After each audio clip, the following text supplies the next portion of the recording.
now we will discuss these questions which is reducible to a pair of linear equation in two variables. ऐसे question को discuss करेंगे जो pair of linear equation में तो नहीं है लेकिन पेयर ऑफ लीनियर इक्वेशन में कन्वर्ट हो सकते हैं लीनियर। ये देखिए यहाँ लीनियर फॉर्म में नहीं है, 1/x है, x डिनोमिनेटर में है, 1/y है, y डिनोमिनेटर में है, तो इसको हम पेयर ऑफ लीनियर इक्वेशन में कैसे कन्वर्ट करेंगे हमको ये पढ़ना है। और कन्वर्ट करने के बाद तो सोल्यूशन निकालना अब हम लोग किसी भी मेथड से जान गए हैं।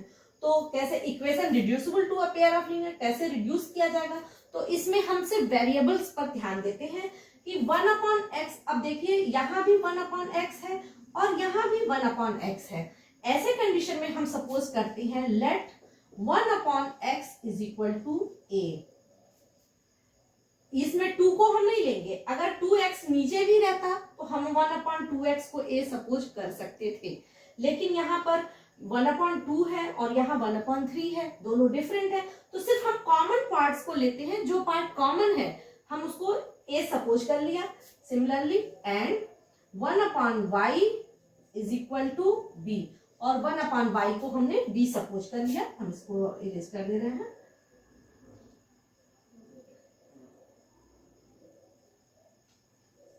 हाँ, अब ध्यान दीजिए, अब हमको इसकी वैल्यू सब्स्टिट्यूट करनी है, इसमें पुट करनी है, तो 1/x की जगह हम a लिखेंगे तो पहला इक्वेशन कन्वर्ट हो जाएगा a/2।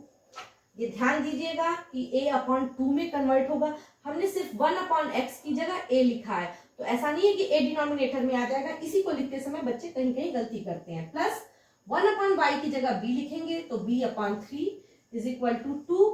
इक्वेशन इसको अभी हम थोड़ा सा और सिंप्लीफाई करेंगे। अब ये हमारा कन्वर्ट हो जाएगा, इसको सिंपल लीनियर इक्वेशन में कन्वर्ट करने के लिए डिनोमिनेटर में है तो हमको थोड़ी प्रॉब्लम आएगी, तो इसको हम 6 एलसीएम ले लेंगे। 2 ये हो जाएगा 3a plus 2b is equal to 2 और now this equation will reduce in the form 3a plus 2b is equal to 12। Equation number 1 ये 1 में कन्वर्ट हो गया। अब उसी तरीके से हम इस इक्वेशन को भी लिखेंगे। ये हमारा हो गया फ्रॉम 1, इक्वेशन नंबर 1 से। अब हम इक्वेशन नंबर 2 से कैसे करेंगे, तो इक्वेशन नंबर 2 से 1/x की जगह a लिखेंगे तो a/3 plus b/2 is equal to 13/6। इसमें भी हम वही काम करेंगे, एलसीएम लेंगे, बाई चांस इसका भी एलसीएम 6 आया तो ये कैंसिल हो गया। 2a plus 3b is equal to 13/6। 6 से 6 कैंसिल हो गया और हमको यहाँ से इक्वेशन मिल गया 2a plus 3b is equal to 13। Equation number 2। अब हमारे पास ये दोनों इक्वेशन हो गए। इन दोनों इक्वेशंस को हमें सॉल्व करना है। सॉल्व करने के लिए आपको जो मेथड सुटेबल लगे आप उस मेथड को यूज करेंगे। 3a plus 2b is equal to 12, हम यहाँ इसको नोट कर रहे हैं, और 2a plus 3b is equal to 13। Equation number 2। अब इसमें न तो a का कोफिशिएंट इजीली इक्वल हो रहा है, न तो b का कोफिशिएंट इजीली इक्वल हो रहा है, तो ऐसे कंडीशन में हम क्या करेंगे, इसमें 2 से मल्टीप्लाई कर देंगे, इसमें 3 से मल्टीप्लाई कर देंगे। 1 multiplied by 2 and 2 multiplied by 3।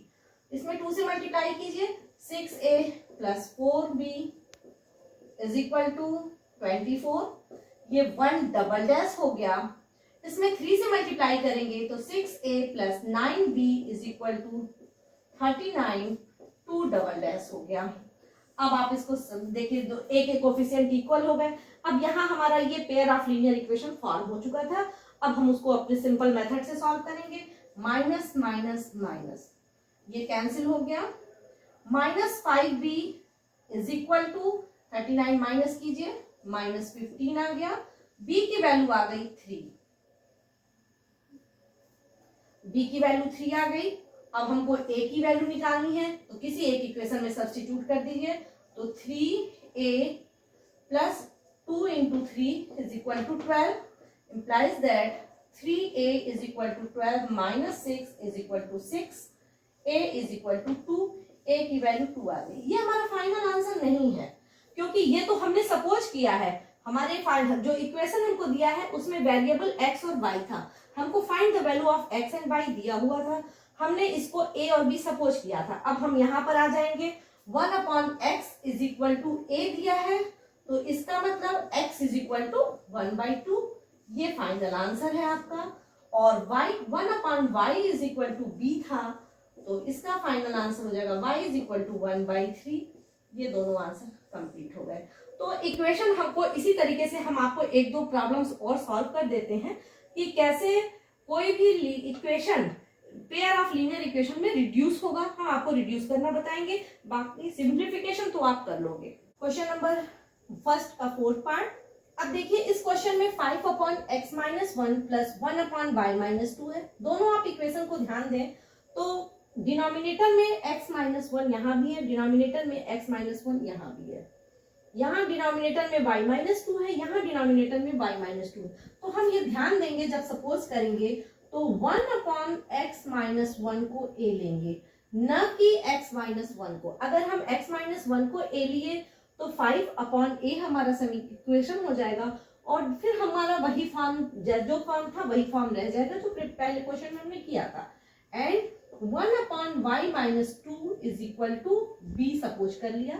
अब ये वैल्यू इसमें पुट कीजिए तो ये आपका कन्वर्ट हो जाएगा 5a plus b is equal to 2। Equation number 1 6a minus 3b is equal to 1। Equation number 2 ये कन्वर्ट हो गया दोनों इक्वेशन बाय चांस। अब इस इक्वेशन में देखिए अगर आप 1 में 3 से मल्टीप्लाई कर देते हैं तो दोनों के कोफिशिएंट सेम हो जाएंगे, तो 1 को आप 3 से मल्टीप्लाई कर दीजिए तो ये हो जाएगा 15a plus 3b is equal to 6 1 dash.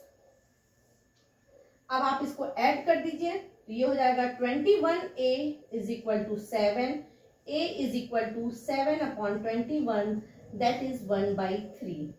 ये a की वैल्यू आ गई। अब a की वैल्यू किसी एक क्वेश्चन में आप इक्वेशन में सब्स्टिट्यूट करेंगे तो आपको दूसरा मिल जाएगा। तो 5 में आप इसमें सेकेंड में करिए फ्रॉम 2 क्या हो जाएगा 6 into a minus 3b is equal to 1, 2 minus 3b is equal to 1। यहां से आ जाएगा 3b is equal to 1। This implies that b is equal to 1/3। तो a की वैल्यू आ गई, सॉरी b, हाँ a की वैल्यू भी 1/3 आ गई और b की वैल्यू भी 1/3 आ गई। अभी हमारा आंसर यहाँ कंप्लीट नहीं हुआ है जैसा कि मैंने पहले भी बताया था। अब हमको वैल्यू निकालनी है x और y की, तो अब हम यहाँ पर आ जाएंगे a और b की वैल्यू फिर सब्स्टिट्यूट करेंगे।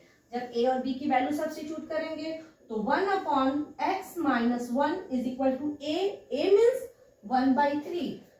This implies that x minus 1 is equal to 3, that is x is equal to 4. Similarly, 1/y minus 2 is equal to 1/3 implies that y minus 2 is equal to 3, y is equal to 3 plus 2 5। ये x और y की value आ गई, दोनों हमने question को solve कर दिया। तो इसी तरीके से आपको और भी बहुत सारे वर्ड प्रॉब्लम मिलेंगे। For example 1/3x plus y plus 1/3x minus y is equal to 3/4।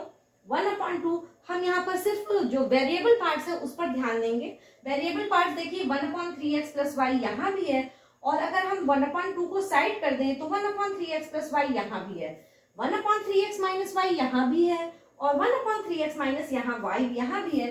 तो यहाँ हम सपोज करेंगे 1/3x plus y is equal to a and 1/3x minus y is equal to b और हमारा इक्वेशन रिड्यूस हो जाएगा a plus b is equal to 3/4।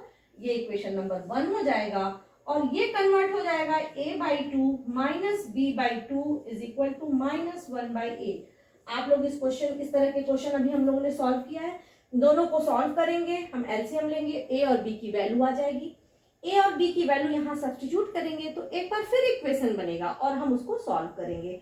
तो आपको इक्वेशन को दिए गए जो भी इक्वेशन है उसको हम कैसे लीनियर इक्वेशन में रिड्यूस करेंगे ये मैंने आपको बता दिया है। एक प्रॉब्लम डिफरेंट टाइप का है वो हम डिस्कस कर लेते हैं। तो हमने एक क्वेश्चन लिया है, ये क्वेश्चन देखिए बाकी क्वेश्चन से डिफरेंट है। यहाँ 6x plus 3y is equal to 6xy दिया है, 2x plus 4y is equal to 5xy दिया है।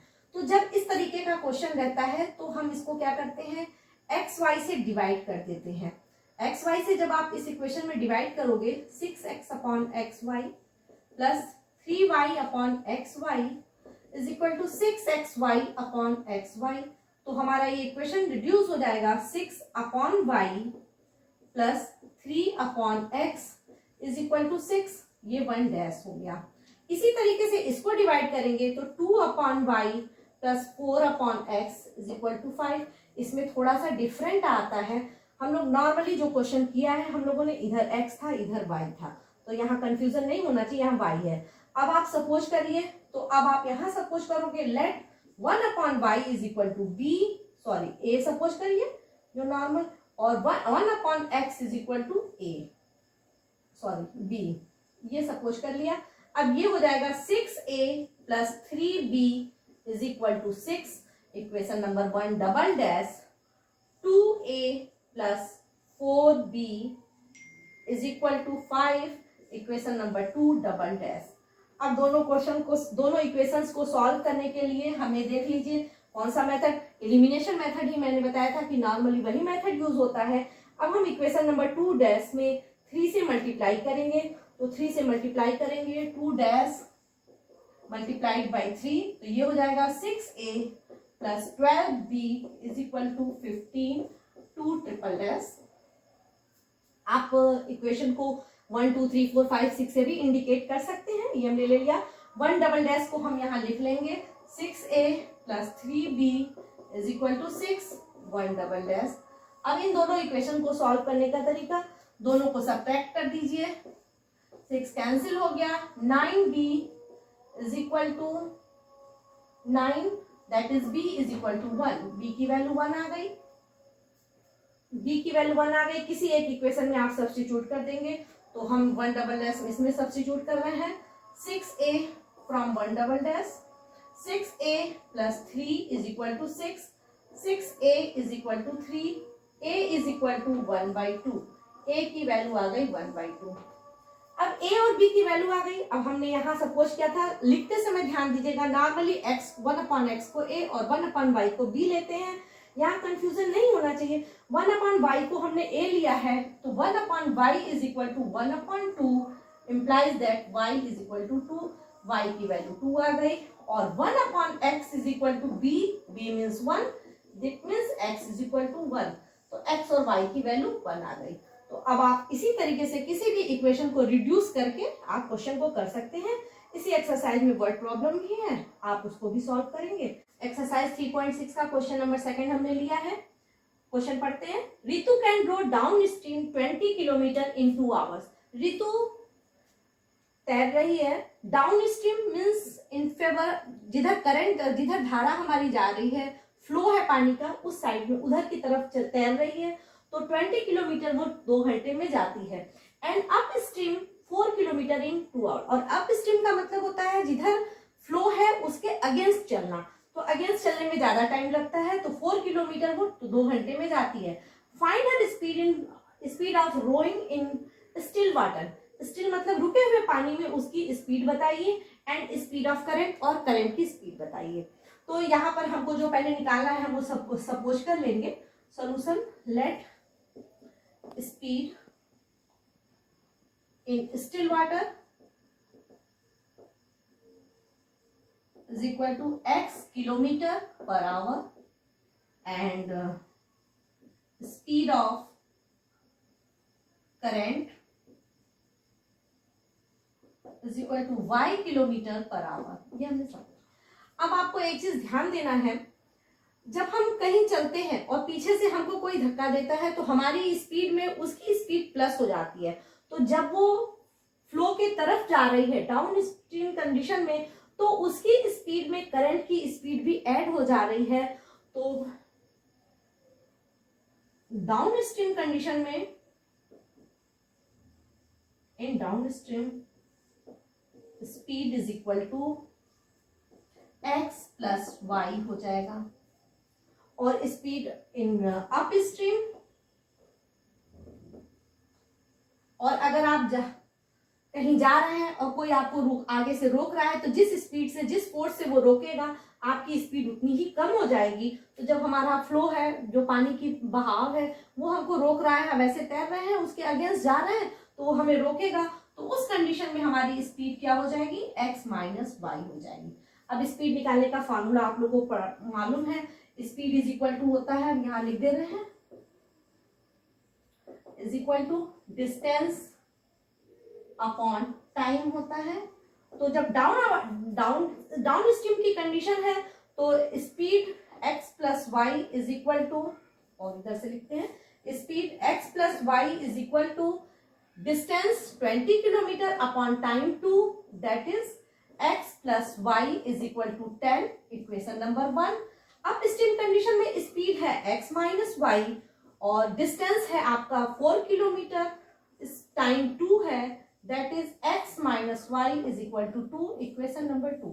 हमको इन दोनों को सॉल्व करना है, तो सॉल्व करने के लिए इजी है, दोनों के कोफिशिएंट सेम है, ऐड कर दीजिए तो y से y कैंसिल हो जाएगा, 2x is equal to 12, that is x is equal to 6 kilometre per hour. ये हो गया, x की वैल्यू 6 आ गई, इक्वेशन नंबर 1 में आप सब्स्टिट्यूट कर दीजिए, from 1 6 plus y is equal to 10, that is y is equal to 4 kilometre per hour.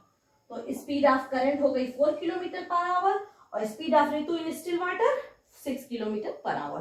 तो आप वर्ड प्रॉब्लम सभी सॉल्व करेंगे।